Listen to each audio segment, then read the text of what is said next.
Okay, I'm finding the discourse that's going on about Twitch's wife, Allison Holker Boss, talking about and releasing a new interview with People magazine, talking about how she discovered he was using drugs and some things she found in her home after he passed away in December 2022. I'm finding it really interesting because I've seen quite a number of videos and also in comment sections on some Instagram posts about this saying she shouldn't be talking about this.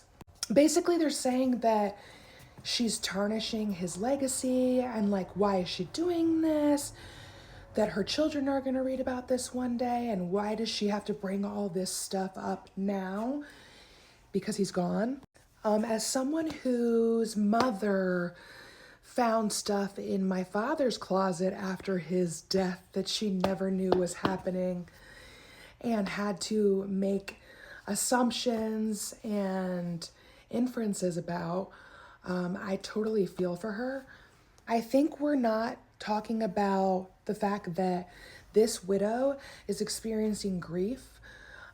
She lost the love of her life, her husband, someone she thought she knew better than anyone, and discovering all these things about him that she never knew before.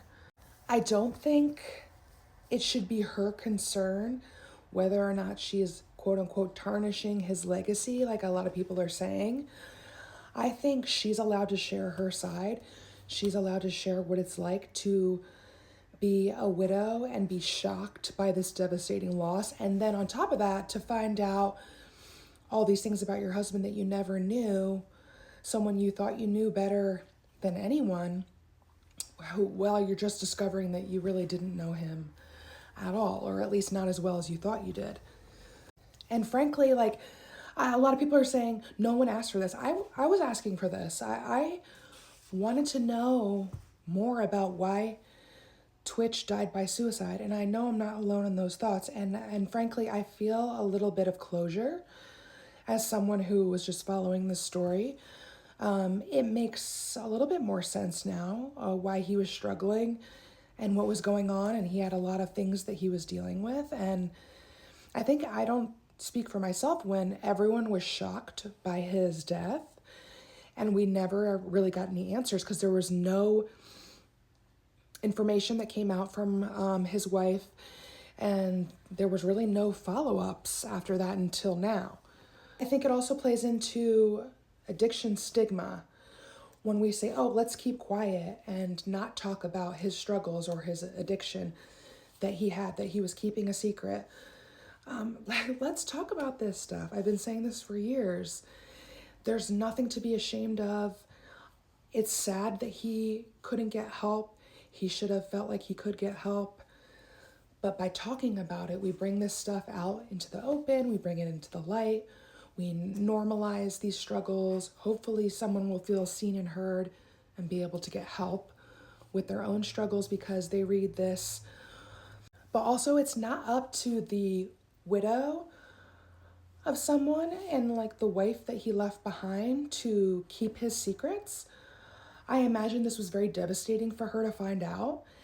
And on top of her already deep grief about losing her husband, she has to accept this. And I think it's really brave of her to talk about this, and doesn't mean she loved him any less. You know, it's just she's learning these things. She's sharing. I'm sure there's a lot of like grief around, I should have done this, I should have listened, I should have. But just because he passed away, I don't think that means she has to stay quiet about what actually happened and what he was going through. It doesn't make him a bad person. It doesn't tarnish his legacy. He's still an amazing person. He was still an amazing dancer and father, and he left a great legacy behind. And that's not going to be tarnished just because he was struggling.